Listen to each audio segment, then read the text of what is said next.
जे आता समोरचे नगरसेवक उभे आहे सर्वांना अनुभव आहे की ते मागच्या 10 वर्षापूर्वी या ठिकाणी त्यांच्या मातोश्री नगरसेवक होत्या आणि त्यावेळेस आपला माऊली मंगल कार्यालय हा नवीन झाला होता। त्याच्यातले भांडे कुठे गेलेले भाऊ, कुणी चोरून नेले हे सांगा। ठेकेदार तेच, नगरसेवक तेच आणि चोर सगळ्यांना माहिती। कारण की 5 नंबर तलावामध्ये कुणी टाकून ठेवलं तर भाऊ पाणी, त्यांचेच नेते चोर, मग त्यांचेच नगरसेवक सगळे चोर हे सगळ्यांना माहिती।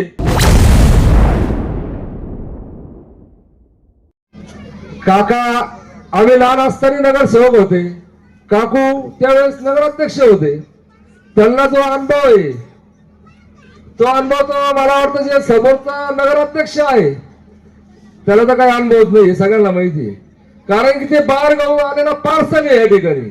आपण दीपावळी साठी ज्या वेळेस बाहेरून ऑनलाईन माल मागवतो त्यावेळेस आपण काय म्हणतो की भावांनो आपल्या गोरगरीब जनता करून या ठिकाणी येऊन घ्या, म्हणजे आपल्या गोरगरिबाचं भलं होईल आणि सर्वांचं घर चालेल। मग मला सांगा हा जो आलेला नगराध्यक्ष पार्सल हा आपल्याला चालेल का? चालेल का? मग काकासाठी आपण सर्वांनी तळतळीची विनंती आहे। 30 उमेदवार आहे, नगराध्यक्ष 31वे, तर त्यावेळेस त्यांनी जे इलेक्शन पुढे उठलं कोर्टामध्ये गेले होते।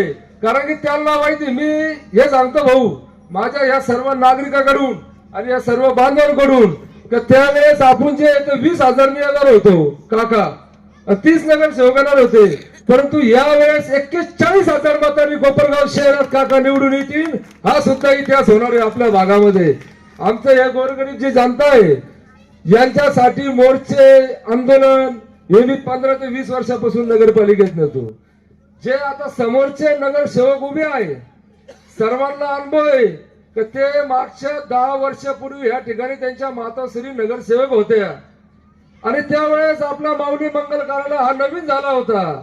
त्याच्यातले भांडे कुठे गेलेले भाऊ, कुणी चोरून नेले हे सांगा, कुणी चोरलं? त्याच्यानंतर आपल्या भागामध्ये शौचालय आहे, 14 लाख रुपयाचे काम झाले होते त्या काळात, 14 लाख रुपयाची निधी आली भाऊ आणि तिथे शौचालय गेली। परंतु शासनाचा नियम आहे ज्या ठिकाणी लोकवस्ती आहे 2012 मध्ये तिथून 100 मीटर लांब शौचालय पाहिजे आणि हे निकृष्ट दर्जाचं काम केलं। 6 MM चे गज वापरले। इतिहासात पहिल्यांदा 50 वर्षामध्ये नगरपालिकेने या दरेकर मॅडम असताना ही शौचालय पाडली आणि 14 लाख रुपये कोणी चोरलेले बाबांनो? ठेकेदार तेच, नगरसेवक तेच आणि चोर सगळ्यांना माहिती।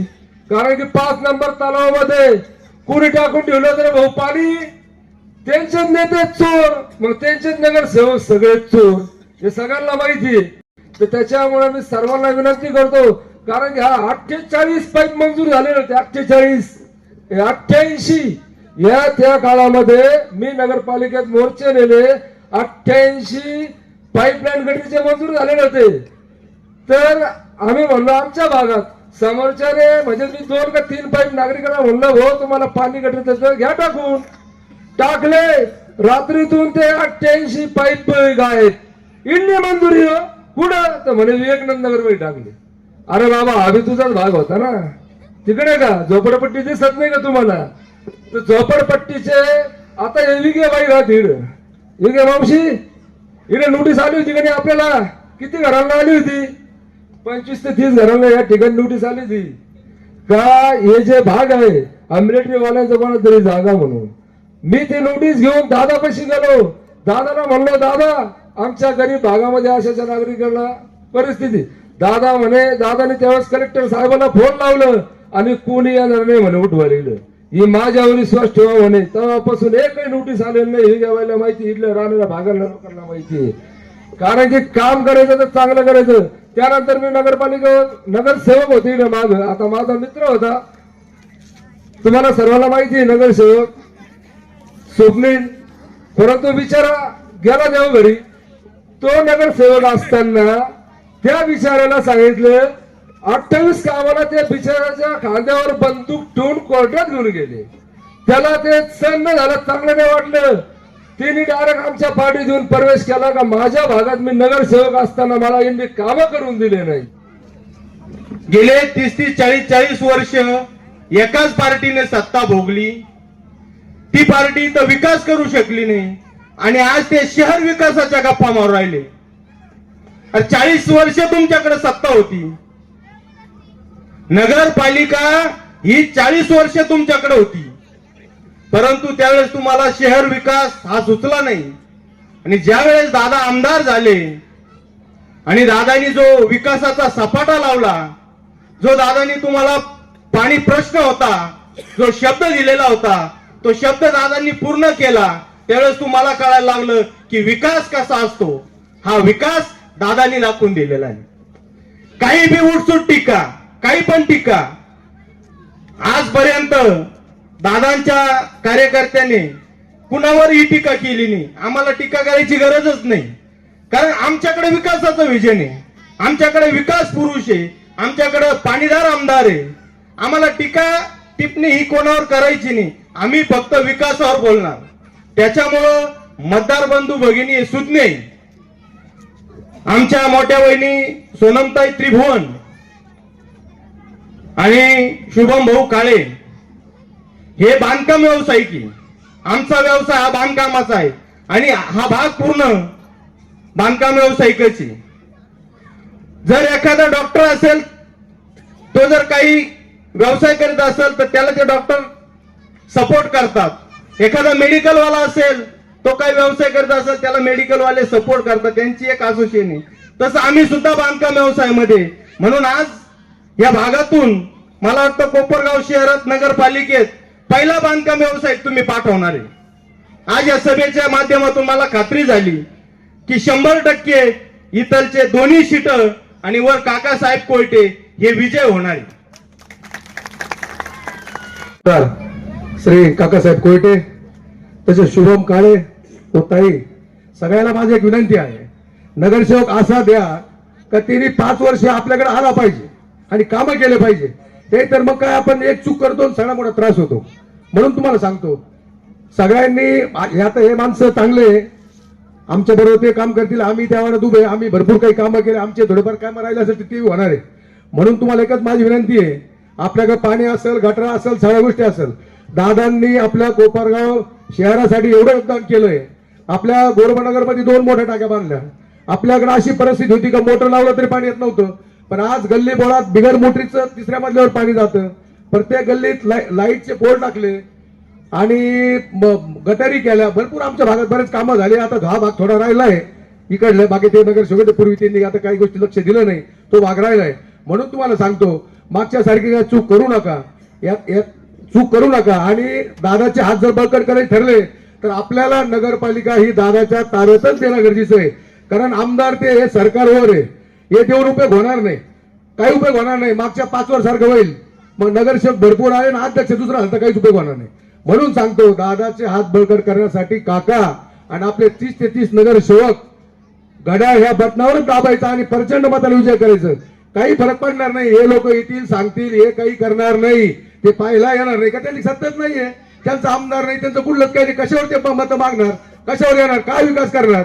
म्हणून आपल्याकडे 4 वर्ष अजून आपल्याकडे बाकी आहे, आपल्याकडे आमदार साहेब आहे. म्हणून नगरपालिका आपल्याला 105चा हा जो विकास करायचा असेल तर आपल्याला नगरपालिका ही दादाच्या ताब्यात आणि काकाच्या ताब्यातच दिली पाहिजे. म्हणून तुम्हाला सांगतो, आपल्या माऊली मंगल कार्यासाठी दादाने 1 कोटी रुपये मंजूर केले. प्रत्येक गोरगरिबाचं लग्न होईल, साखरपुडा होईल, काही गोष्टी होईल. म्हणून अशा भरपूर गोष्ट आहे. कब्रस्तानसाठी दादाने पैसे दिले. भरपूर आपल्याला असे काही काम आहे. म्हणून तुम्हाला सांगतो, आपल्या 105 साठी हे माणसं चांगले, तुम्ही गरीब घरातले कधी निमरात्री बोला येतील. आणि आपला 105 हा भाग आहे, सगळा झोपडपट्टी भाग आहे. आपल्याला दादाकडे एक मागणी करायची नगरपालिका मार्फत, का आपल्या प्रत्येक गरीबाला एक झोपडपट्टी भागात प्रत्येक गरीबाला हक्काचं घर मिळवलं पाहिजे. सगळे आपल्याकडे पत्र्यावाले, कोणी झोपडी, सगळे याच्यात राहतं. तसं ग्रामीण भागामध्ये प्रत्येकाला घरकुल येतं, प्रत्येक घरकुला 2-2 लाख रुपये शासन देतं. तसं आपल्याला आपल्या ही जागा आम्हाला कायमस्वरूपी करून उतारा मिळून द्यावा आणि घरकुलासाठी आम्हाला जे शासनाकडून 2-2 लाख रुपये मिळतील अशी आपण दादाला आणि काकाला विनंती करू. म्हणून तुम्हाला माझं एक सांगणं आहे की येत्या 20 तारखेला फक्त घड्याळ पाहिजे, बाकी काहीच पाहिजे नाही. त्यांचं ऐकायचं ते विषय सोडून द्यायचा नाही. ते काही सांगतील, फक्त घड्याळ आणि घड्याळात मतदान करा. एवढं बोलतो, माझे भाषण संपवतो. जय हिंद, जय महाराष्ट्र. 4 वर्षामध्ये मी असेल, माझे नगराध्यक्ष असतील, सर्व नगरसेवक असतील, हे निश्चितपणाने आपल्या सर्व कामं मार्गी लावतील. आणि पाणी, गटारी, रस्ते हे मूलभूत गरजा आहे. देशाला 80 वर्ष होणार आहे स्वातंत्र्य होऊन. याच्या पुढे जाऊन काही कामं झाली पाहिजे का नाही? आयुष्य आपलं पाणी भरण्यातच घालवायचं आणि गटारी साफ करण्यात घालवायचं आणि रस्त्याच्या खड्ड्यामध्ये पडत घालायचं. याच्या पुढे जाऊन आपल्याला कामं करायची. आपल्या कुटुंबातले अनेक पोरं आहे, रोजगाराच्या निमित्ताने, व्यवसायाच्या निमित्ताने बाहेरगावी जावं लागतं, थांबावं लागतं. त्या प्रत्येकाला वाटतं आपल्या आई वडिलांजवळ राहावं. त्या प्रत्येकाला वाटतं आजारपणामध्ये, म्हातारपणामध्ये आपल्या आई वडिलांचा आधार बनावं. परंतु आपल्या सर्वांचे जे काही रोजगाराची अडचणी आहे, यासाठी ते पोरं बाहेर पडलेले आहेत. आपल्या माता भगिनी या ठिकाणी मोठ्या प्रमाणामध्ये आहे. आपल्या रोजगारासाठी आपल्याला काम करायचंय. आपल्याला MIDC मंजूर करून आणायची, आपल्याला कंपन्या मंजूर करून आणायच्या. आणि त्या कंपन्या इथं रोज पाणी नसलं तर येतील का? गटारी नसले तर येतील का? रस्ते चांगले नसले तर येतील का? कारण शेवटी तिथे काम करणारे कर्मचारी, कंपनीमध्ये काम करणार का इथं पाणी भरत बसणारे? त्यामुळे इथं सुविधा आपण चांगल्या पद्धतीने देणार, तेव्हा या ठिकाणी कंपन्या येणार. या सर्व गोष्टीसाठी आपल्याला काम करायचंय. आपण ज्या पद्धतीने पूर्ण जबाबदारी माझ्यावर टाकलेली आहे, नगरपालिकेची पूर्ण जबाबदारी माझ्यावर टाकावी. आणि आपले नगराध्यक्ष पदाचे उमेदवार काकाजी कोयटे आणि सर्व नगरसेवक घड्याळ चिन्हावर उभे आहेत. घड्याळाचे बटन दाबून त्यांना आपली सर्वांची सेवा करण्याची संधी द्या. काकांची काय ओळख करून द्यायची आपल्याला गरज नाही. काकांचा जन्म या ठिकाणी झाला, पूर्ण व्यवसाय असेल तर या ठिकाणून चालू झाला आणि त्यांचे अनेक लाभार्थी किंवा ठेवीदार आपल्या परिसरातले आहेत. समता पतसंस्थेमध्ये 22,000 ठेवीदार आहेत. 400 कोटीच्या ठेवी, बरोबर ना? एवढा विश्वास संपादन आपल्या ठेवीदारांचं केलेलं आहे. आता हे चौकशा काय कोणी लावलं ते सगळे कर्जदार आहे. आता कर्जदाराचं काय घेऊन नसतं, तर ठेवीदार कोणी जर येत असेल आणि तो म्हटला असेल का माझे पैसे मला मिळाले नाही, तरचा प्रश्न आहे. पण ठेवीदारांचा विश्वास त्यांनी संपादन केलेला आहे. आणि मग त्यांच्या पैशाला कुठे धक्का न लागता संस्था त्या ठिकाणी चालवली जाते. आणि संस्था चालवत असताना कर्जदाराचा वाईटपणा त्या ठिकाणी घ्यावाच लागतो. आणि शेवटी आपल्या विश्वासावर ठेवीदारांनी पैसे आपल्याकडे ठेवलेले असतात, त्याला व्याज देणं ही आपली जबाबदारी असते. त्या पद्धतीचा विश्वास त्यांनी संपादन केलेला आहे. नुसतं सरकार नाही, शैक्षणिक, सामाजिक क्षेत्रामध्ये त्यांचं चांगलं काम आहे. अनेक वर्षांपासून ते आपल्या शहरामध्ये सर्व कामामध्ये कुठल्या ना कुठली जबाबदारी त्या ठिकाणी घेत असतात. आणि एक चांगला उमेदवार देण्याचा प्रयत्न आपण त्या ठिकाणी केलेला आहे. आणि जे काही आपले नगरसेवक पदाचे उमेदवार आहेत ते तळमळीचे आहे सर्व कार्यकर्ते. शिवमजी काळे असतील, आपल्या त्रिभुवनताई आहेत, 13 नंबर मधले शिवाजी आप्पा आहेत आणि आपल्या अजितबाईच्या, हे सर्व आपल्या संपर्कात असणारे कार्यकर्ते आहेत. हे काय माझे कोणी पाहुणे नाही. काळे म्हणजे ते रवंद्याचे काळे, तुम्हाला वाटायचं का आमच्या कोणी पाहुणे. समोर सगळे त्यांचे म्हणजे नगराध्यक्ष पदाचे उमेदवार त्यांचे घरातले. काका कोयटे काय माझे पाहुणे नाही, हे काय कोणी माझे पाहुणे नाही. हे सर्व तळमळीने काम करणारे कार्यकर्ते. आपल्या सुखदुःखामध्ये, आपल्या अडचणी सोडवण्यामध्ये कायम त्यांचा पाठपुरावा माझ्याकडे असतो.